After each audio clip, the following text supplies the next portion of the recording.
Namaste, aloha, my name is Janapati Das, and welcome to the Srimad Bhagavatam class. We are reading from the first canto, second chapter, and we're going to continue. And so please accept my respects, everyone. Let me pay my obeisances unto the lotus feet of my spiritual master, Jagat Guru Siddhaswara Bhananda Paramahamsa Srila Prabhupada, and pray for his mercy upon me. And my obeisances goes to Bhaktivedanta Swami Prabhupada, and asking for his mercy upon me. And we will chant some, so please join along.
Krishna Chaitanya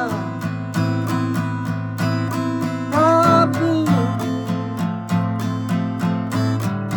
Nityananda Sri Advaita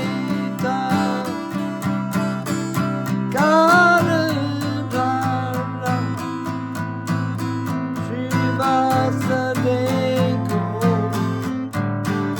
Bhakta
Hare Rama,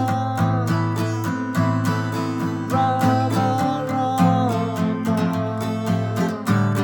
Hare Hare, Hare Krishna, Hare Krishna,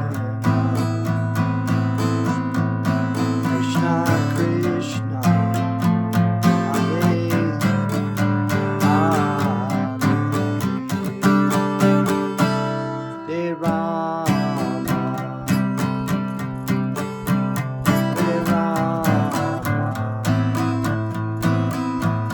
Rama Rama,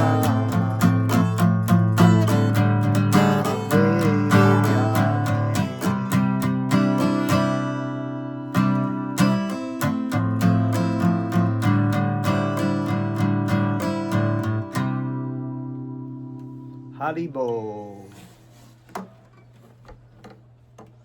Namo Siddha Swarupananda Paramahamsa Namine Gaurakaruna Swarupaya Radha Krishna Prasthayate. Om Namo Bhagavate Vasudevaya. Okay, so continuing on in our chapter 2 of the Srimad Bhagavatam, the great sage Sutta Goswami is answering questions of the sages of Naimisharanya, and in the title of the chapter of Divinity and Divine Services.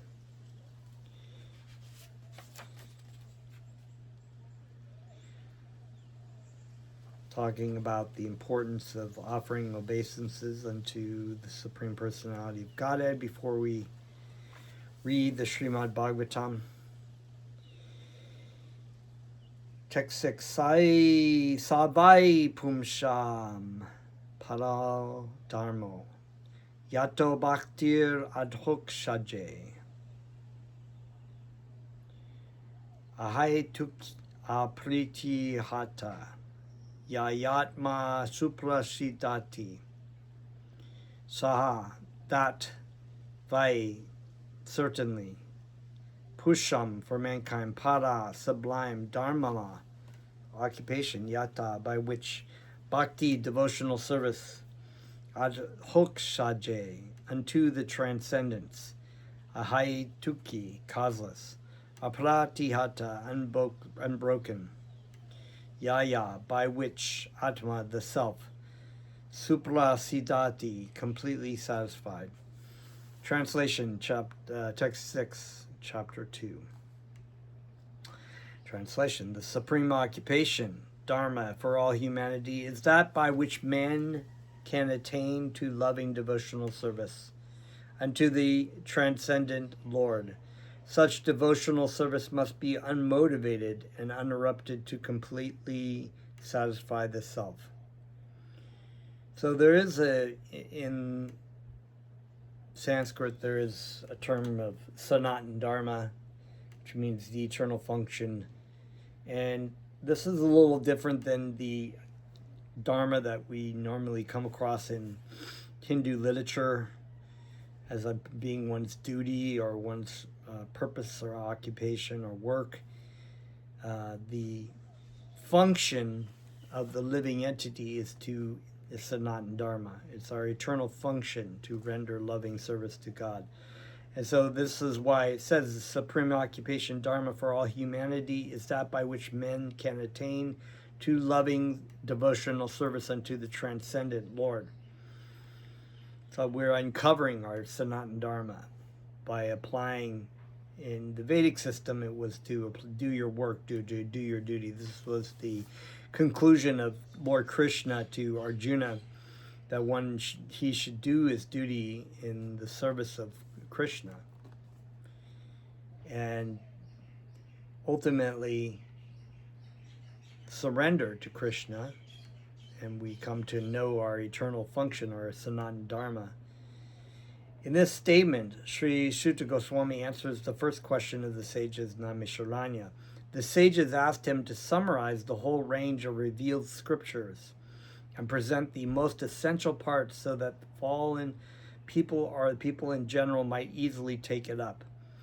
And this is the great thing about great devotees of God. They are what is referred to as Paramahamsas.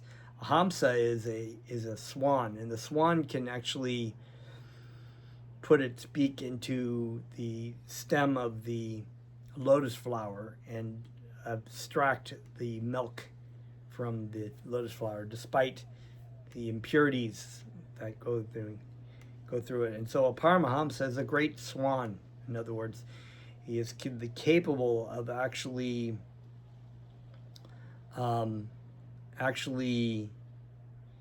abstracting the most essential parts of the Vedic tradition. And like Lord Jesus Christ as well was able to do that so simply. There's a story about him where they asked him, what is the greatest commandment?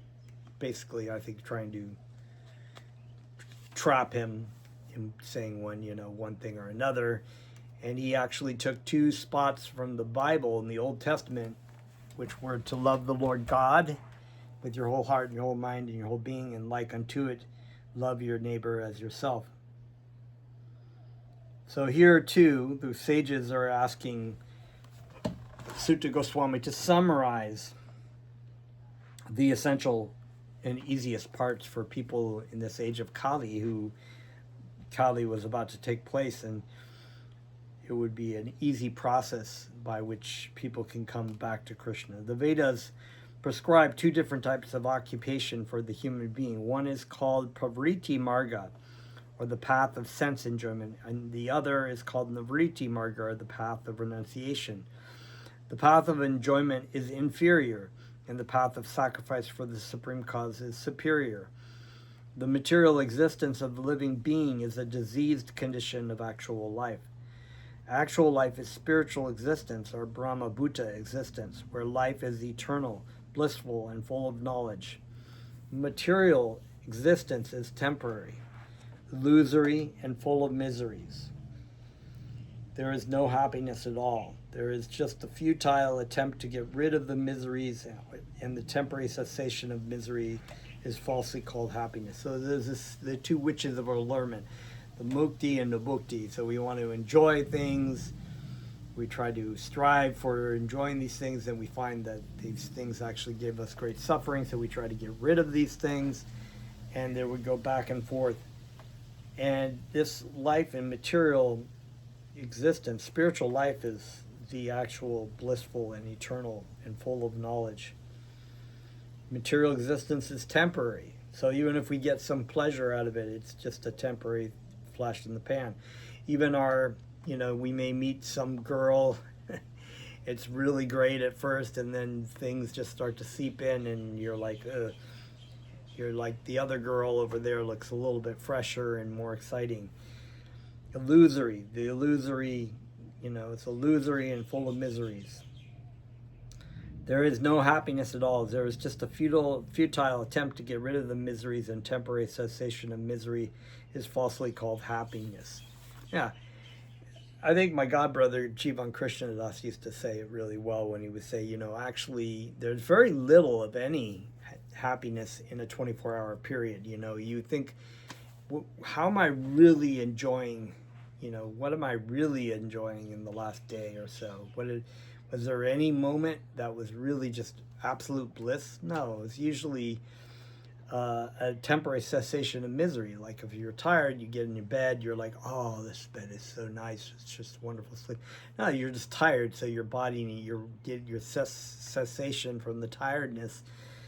If you eat really good food and you're like, oh, it's because you're hungry and you're the cessation. So he used to say, most of it is just cessation, temporary cessation, just like Bhaktivedanta Swami says here. Temporary cessation of misery that's falsely entitled happiness, or falsely called happiness. So like, oh, this is great happiness, but actually it's just the cessation from your suffering in this material world. Therefore, the path of progressive material enjoyment, which is temporary, miserable, and illusory, is inferior.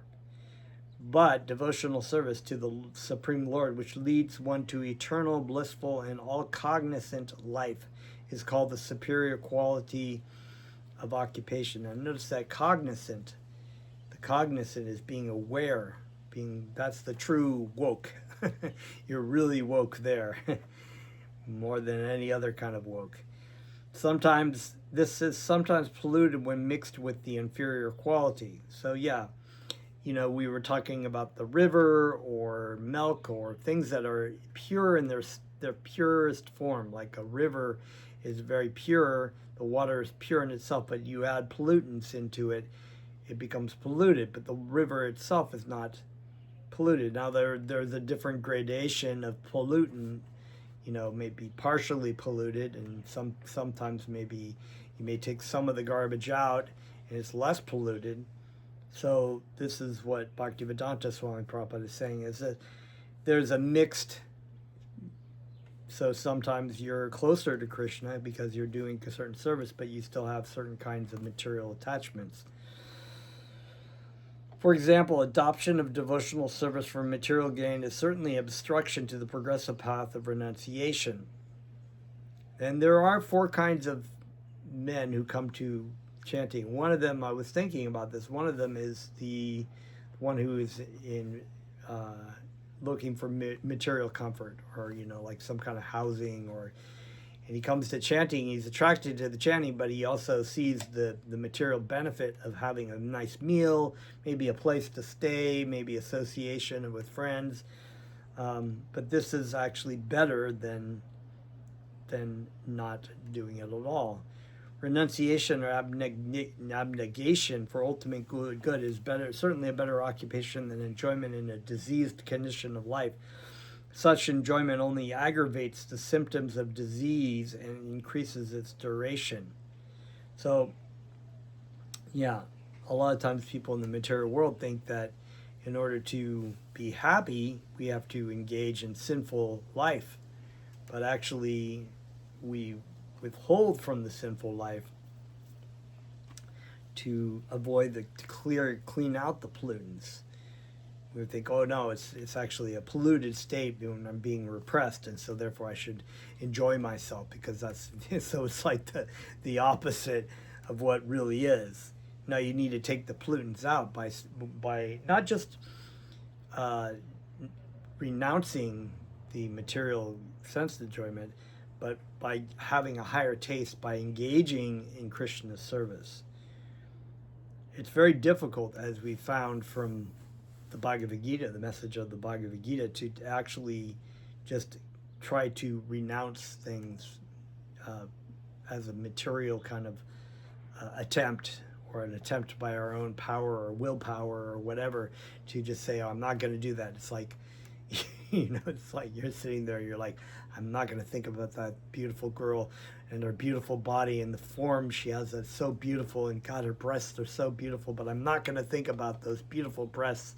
I'm not you're just like, yeah, still kidding. Maya Devi has a way of dealing with that. So we need to get a higher taste, and that higher taste is Krishna. Therefore, devotional service to the Lord must be pure in quality, i.e. without the least desire for material enjoyment. So we've heard this saying before, that should be pure in quality, but we can, by the grace of Lord Chaitanya, engage in the sadhana bhakti given to us by our spiritual master, that even in a diseased condition, we may be making offenses, we may be not acting on a purest level, but by the power of the chanting of Krishna's names and the power of our spiritual master, we can purify our heart to remove those pollutants, to actually come to this stage of Brahma Bhuta. Such enjoyment only aggravates, okay, so I already read that. Therefore, devotional service to the Lord must be pure in quality, i.e. without the least desire for material enjoyment. One should therefore accept the superior quality of occupation in the form of devotional service of the Lord without any tinge of unnecessary desire, fruitive action, and philosophical speculation. This alone can lead one to perpetual solace in his service. We have purposefully denoted dharma as occupation because the root meaning of the word dharma is that which sustains one's existence. A living being's sustenance of existence is to coordinate his activities with his eternal relation with the Supreme Lord Krishna. Krishna is the central pivot of living beings, and he is the all-attractive living entity or eternal form amongst all other living beings or eternal forms. Each and every living being has his eternal form in the spiritual existence, and Krishna is the eternal attraction for all of them. Krishna is the complete whole, and everything else is his part and parcel. The relation is one of the servant and the served. So there is that relationship. We are the eternal servant of Krishna. Krishna is the eternally served. It is transcendental, and it is completely distinct from our experience in the material existence. So yeah, it's, even though we do engage in service quite a bit, we actually wish we could be served. We try to get served in this material world. The relation of servant and the servant is the most congenial form of intimacy. One can realize it as devotional service progresses. Everyone should engage himself in that transcendental loving service of the Lord, even in the present conditional state of material existence. So there we have Bhaktivedanta Swami saying it. Everyone should engage himself in that transcendental loving service of the Lord, even in the present conditional state of material existence. That is a great mercy of Lord Chaitanya. He gives us the opportunity, even though we are the most fallen and depraved in this age of Kali, to be able to serve Krishna. That will gradually give one the clue to actual life and please him to complete satisfaction. Text 7. Vasudevaya Bhagavati Bhakti Yoga Prayojitaha Janayatyashu Varagyam Gananam Chayada Haitukam Vasudeva unto Krishna, Bhagavati unto the personality of Godhead, Bhakti Yoga, contact of devotional service, Prayojitaha, being applied, Janayati, does produce, Ashu, very soon, Vairagyam, detachment, Gananam, knowledge, Cha, and Yat, that which, Ahaitukam, causeless. Text 7. By rendering devotional service unto the personality of Godhead, Sri Krishna.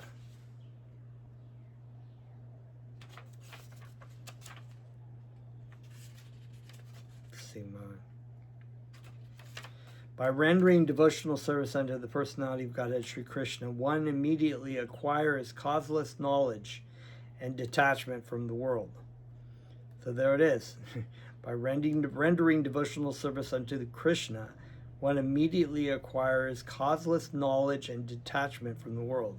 So we read knowledge of what to do and natural detachment from the world, because our attraction for Krishna becomes stronger and stronger.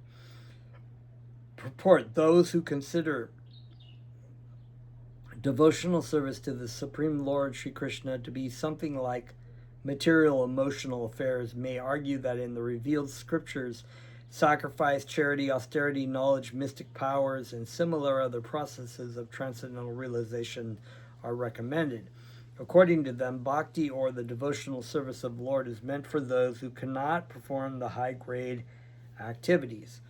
Generally, it is said that the bhakti cult is meant for the Shudras, Vaishyas, and the less intelligent women class. But that is not the actual fact. Okay, the bhakti cult is the topmost of all transcendental activities, and therefore it is simultaneously sublime and easy. It is sublime for the pure devotees who are serious about getting in contact with the Supreme Lord, and it is easy for the neophytes who are just on the threshold of the house of bhakti. To achieve the contact of the Supreme Personality of Godhead, Sri Krishna, is a great science, and it is open for all living beings, including the Shudras, Vaishyas, women, and even those lower than the low-born Shudras. What to speak of the high-class men like the qualified Brahmanas and the great self-realized kings. The other high-grade activities designated as sacrifice, charity, austerities, etc., are all corollary factors following the pure and scientific bhakti cult. So this has been said. For one thing, it's a great equalizer. So it is a great equality. People are looking for true equality among classes, races, women, sexes, whatever. This is Bhakti Yoga. Bhakti Yoga is open for all people, for all living entities. And all these other factors that come along, we've read through the Bhagavad Gita, we know that there are a lot of paths, there's a lot of rules and regulations that one need not follow those paths and rules and regulations.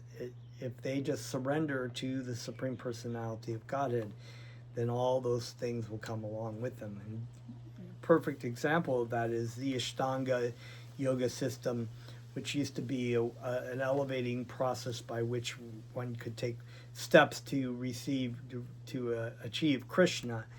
And that's not necessary to take those step-by-steps, yama niyama, asana, pratyahara, pranayama, all those steps, they come simultaneously with the practice of bhakti yoga, or sadhana bhakti.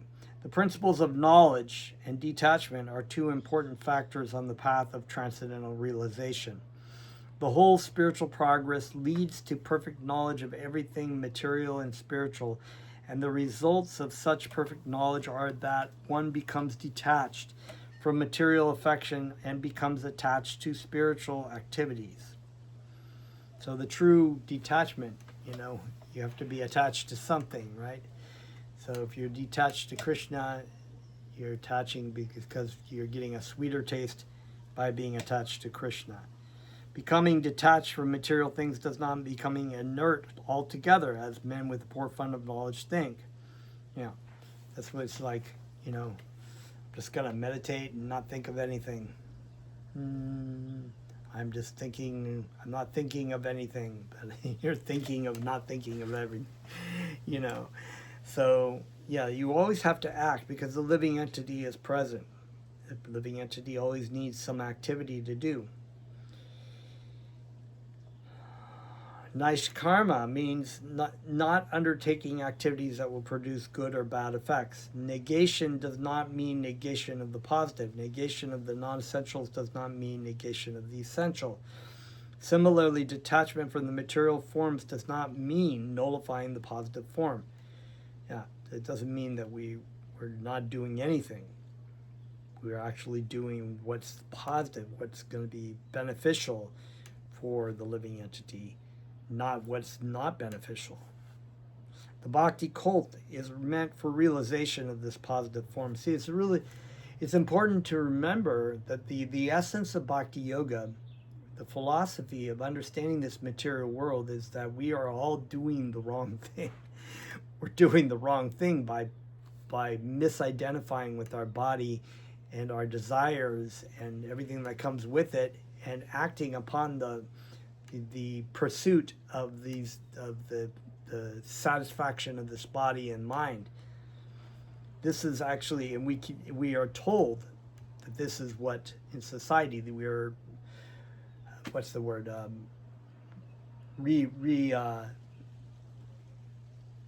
I'm gonna think of the word, but it's something.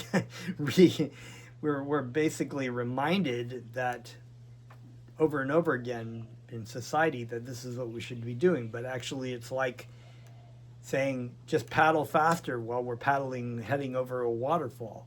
And society's saying, no, you got to paddle faster, do more that way. And the sages are saying, no, they're on the bank going, get off the boat, go the other way. This is the right way to go. You're going the wrong way down the river. You took a wrong fork. This is the right way to go. So there is a right way to go, and there is a wrong way to go. But we don't, when in the process of acting, this comes from this idea that there is no self, right? the Buddhist idea or the monist idea that we're either not the self or we're just all in all, we're all God, so it's all good. And therefore, whatever activity we do is good because we're God, or whatever activity we do is okay because we don't really exist, so there's no consequence. But the living entity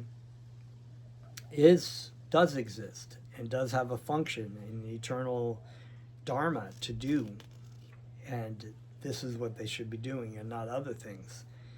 But this doesn't, what Bhaktivedanta Swami is saying is that this doesn't mean you're just not doing anything. You have to do something. And this was brought up to Arjuna by Krishna. He says, you are trying to renounce doing this, but you still have to do this other thing of being a yogi, and that's the wrong way to go because it's not under my guidance.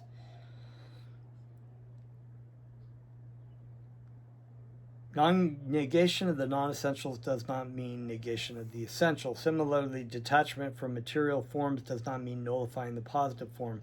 The bhakti cult is meant for realization of the positive form. When the positive form is realized, the negative forms are automatically eliminated. We are like, oh, it's kind of like, we know this is the way to go. We're not going to go back and go the way we came because we know that that's actually a waterfall, or that's a dead end. When the positive form is realized, the negative forms are automatically eliminated. Therefore, with the development of the bhakti cult, with the application of positive service to the positive form, one naturally becomes detached from inferior things, and he becomes attached to superior things. See, if you're materially affected and you're in the modes of passion and ignorance, it's very difficult to, people go to the people who are living a sinful life, and they might be religious, and they're saying, you shouldn't do this. This is bad. And they don't really know, well, no, there's nothing else to do. But if they actually take to the process of following Lord Jesus Christ or whatever they might do, they find a higher taste in what they're doing, and those other desires will fall away. Ever so more with bhakti yoga, because Krishna is all attractive. Krishna is more attractive, and the more we do that, then the more we realize, oh, I really, eating meat is disgusting, or, or the things I used to do, when I drink alcohol or do drugs, they used to be so attractive, but now it just seems so unattractive, because I find it much happier to offer my food that is what Krishna accepts, and I become much more happy. With when one naturally becomes detached to inferior things, he becomes attached to superior things. Similarly, in the bhakti cult, being the supermost occupation of the living entity leads them out of material sense enjoyment. It's kind of like coming out of the dense forest of delusion. Like it says in the Bhagavad Gita, you're like, oh, I'm back where I was, It's like, where was I? Wandering through this forest of delusion.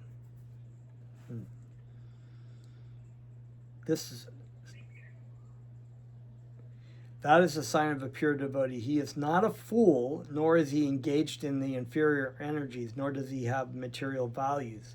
This is not possible by dry reasoning. Yeah, that's what I was saying. It's like, well, you shouldn't do that because this and that, and when a person's in the thick of something, it's very difficult. You have to give them something that's more attractive. They're like, okay, so you do drugs, so you drink alcohol, so you eat meat, so you're a womanizer. Why don't you come and chant Krishna's names, just with one day, and then they make that sacrifice. They're like, oh, okay, yeah, and they're like, wow, this food's really good, or that one day they're just like, they may go back and they may drink and whatever, but they have that little taste, and they're like, well, that was a lot of fun, so I'll go back the next day. And then soon you find like, oh, I'm not going to go out, there's there's more chanting to go to, or more of these events to go on. I'm very much more attracted to that than to go out with my buddies and get drunk or do drugs. And so you find, oh, I'm actually getting a higher taste. And then you're kind of looking at this darkness in the back, and you're like, wow, that's just like not my life anymore. It's like, and you're just drawn that way. And it's about association. So when you associate with devotees, it may not be overnight, depends on the consciousness of the person. It may be very quickly, but generally you can see the change of a person if they keep coming to chanting. And the idea is not to be judgmental about people initially, because we all live in the material world, and we live in a very sinful kind of hedonistic society where pleasure is the name of the game. And we just encourage people to chant Krishna's names. It's so powerful. The names of Krishna are so powerful that they can change the heart of the greatest sinner. We saw it from the story of Jagai and Madhai, who were drunks and rapists and murderers, and they became the highest devotees of Krishna by the chanting of Krishna's names and by the mercy of Lord Nityananda and Lord Chaitanya. It actually happens by the grace of the Almighty. In conclusion, one who is a pure devotee has all other good qualities, namely knowledge, detachment, etc. One who has only knowledge or detachment is not necessarily well acquainted with the principles of the bhakti cult. Bhakti is the supermost occupation of the human being. Yeah, it's the highest, it is the point of human life, to come to know Krishna and our loving relationship with Krishna. Text 8. Dharma shavanushthita pumsha vishvakshena katashu yaha natpadayat yadi ratim shlama eva hi kevalam. Dharma, occupation, svastutana titaha, executed in terms of one's own position. Pumsha, of humankind. Vishvakshena, the personality of Godhead, plenary portion. Katashu, in the message of Yaha, what is, na, not. Upadayat, does produce, yadi, if. Latim, attraction. Shlamaha, useless labor. Eva, only. He, certainly. Kevalam, entirely.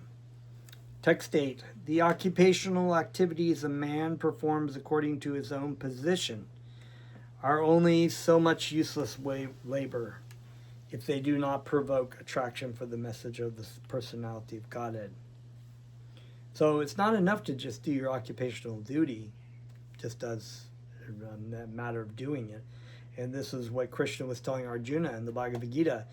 He was like, well, I'd just be a yogi, but he wasn't being a yogi for Krishna. He was thinking he was going to be a yogi for Krishna, but Krishna was like, no, that's not what I want you to do. I want you to be, you are a warrior. You should do your warrior duty and do for me. Not just decide, well, I'm not going to do my duty that Krishna wants me to do, but I'll do this for Krishna. It's actually pretty common. A lot of times we think, our spiritual master asks us to do something, and we're like, well, that's not really in my whatever, I'm not really a businessman or whatever. I'm more of this. I think I would be cooler if I did, started a rock band for Krishna, where I'm the lead singer. It's like, and I know this has been kind of a common thing, and the spiritual master's like, no, I don't want you to do that. I want you to do this. And so that's the surrendering process. It's not about what we want to do, what we like to do, what we think is better for us to do. We listen to our spiritual master. There are different occupational activities in terms of man's different conceptions of life. To the gross materialist who cannot see anything beyond the gross material body, There is nothing beyond the senses. Therefore, his occupational activities are limited to concentrated and extended selfishness. That's a great line. Therefore, his occupational activities are limited to concentrated and extended selfishness. Yeah, the things we do in this material world are concentrated and extended selfishness. And we wonder why we have so many problems in the world. People are like, why do we have these problems? It's because we have concentrated and extended selfishness. Me, I, me, mine. Everybody's out for themselves. They want to try to accumulate as much. They want to be the top dog on top of the pile. They'll fight tooth and nail, and to the hell with everyone else, and to the damage of the environment and wars and whatever, as long as I get to the top, because I am Krishna. That's what everybody's saying, all in the material world. Concentrated selfishness centers around the personal body. Yeah, false bodily identification. This is generally seen amongst the lower animals, which, yeah, is expected. All animals eat, sleep, mate, and defend. Humans can eat, sleep, mate, and defend, but they also have the propensity to inquire into their spiritual well-being, which other living entities in other forms of life don't have.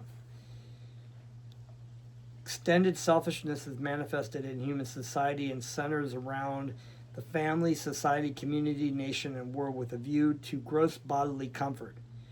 Very little about spiritual life in the world. There's plenty about, people have all kinds of, what I think, what we should do, how we can solve this problem, how we can, you go onto YouTube Reels and everybody's making their own opinion about like what kind of diet they should eat. That we're really actually, it's one person saying eat avocados, the other person saying, another person comes on later and says don't eat avocados, it's really bad, eat this. And some people are saying eat just meat, red meat, and other people are saying don't eat red meat. And so it's just like extended, concentrated and extended selfishness. And information just about the body. Above the gross materialists, there are mental speculators who hover aloft in the mental spheres, and their occupational duties involve making poetry and philosophy or propagating some ism with the same aim of selfishness limited to the body and the mind. They might be a little bit more subtle in the mind, and I could relate because I used to like to write poetry and read poetry and read, things, philosophy, and discuss philosophy and read things and write stuff in my journal about, it was all about speculation and things on the mental sphere or the subtle body. It was just an extended selfishness. But above the body and mind is a dormant spirit soul whose absence from the body makes the whole range of bodily and mental selfishness completely null and void. But less intelligent people have no information of the needs of the spirit soul. Because foolish people have no information of the soul and how it is beyond the purview of the body and mind, they are not satisfied in the performance of their occupational duties.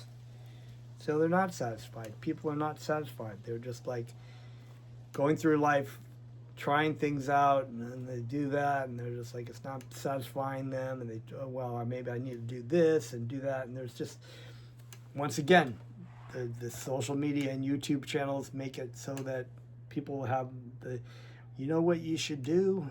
You should do this. It's all based on the body and the mind. The question of the satisfaction of the self is raised herein. The self is beyond the gross body and subtle mind. He is the potential active principle of the body and mind. He is the potent active principle of the body and the mind. So matter in itself does not have consciousness, but the presence of the living entity lends consciousness to the body, while as long as the spirit soul is present within the body. Without knowing the need of the dormant soul, one cannot be happy simply with an emolument of the body and mind. Emolument. I wonder what that word means. I gotta look that up.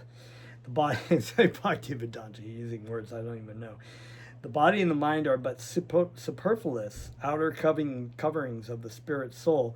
The spirit soul's needs must be fulfilled. Simply by cleansing the cage of the bird, one does not satisfy the bird.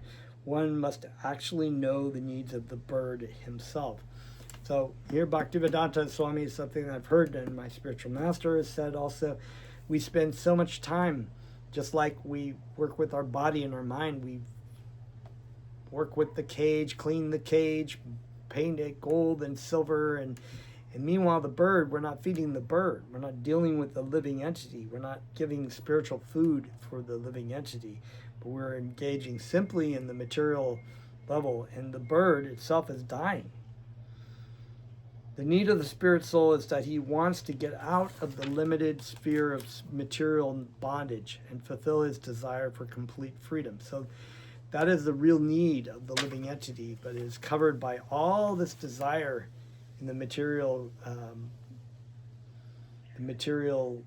influence over the living entity, covers the real desire of the living entity, which is to have union with Krishna, to have union, a loving relationship with Krishna, to get out of this material bondage and be in its complete freedom, Satchidananda Vigraha. If he wants to get out of the covered walls of the greater universe, he wants to see the free light in the spirit. That complete freedom is achieved when he meets the complete spirit, the personality of Godhead. There is a dormant affection for God within everyone. Spiritual existence is manifested through the gross body and mind in the form of perverted affection for gross and subtle matter. So that desire for that is perverted in the act of trying to be attracted or to chase material energy. And that dormant love for God is not something that we are seeking. We are actually trying to uncover by the process of coming into contact with Krishna via the spiritual master or via the names of Krishna, especially Harinama. We can burn away that covering, and the true spiritual essence of ourselves will shine through. And that comes with knowledge, eternality, the happiness. There is a dormant affection for God within everyone. Spiritual existence is manifested through the gross body and mind in the form of perverted affection for gross and subtle matter. Therefore, we have to engage ourselves in occupational engagements that will evoke our divine consciousness. This is possible only by hearing and chanting the divine activities of the Supreme Lord, and any occupational activity which does not help one to achieve attachment for hearing and chanting the transcendental message of God, it is said herein to be simply a waste of time. So we waste our time with so many stupid shit in our life. And those things are useless. They're useless. They may provide some kind of benefit to help guide us materially in certain ways, but to overly engage in that kind of thing without really engaging in the transcendental subject matter of Krishna consciousness is a big waste of time. This is because other occupational duties, whatever ism they may belong to, cannot give liberation to the soul. Even the activities of the Salvationists are considered to be useless because of their failure to pick up the fountainhead of all liberties. The gross materialist can practically see that his material gain is limited only to time and space, either in this world or in the other. Even if he goes up to the Svarga Loka, he will find no permanent abode for his hankering soul. The hankering soul must be satisfied by the perfect scientific process of pure devotional service. That's really true. Wonderful. Okay, I think we will leave off there for tonight. Thank you very much. Namaste.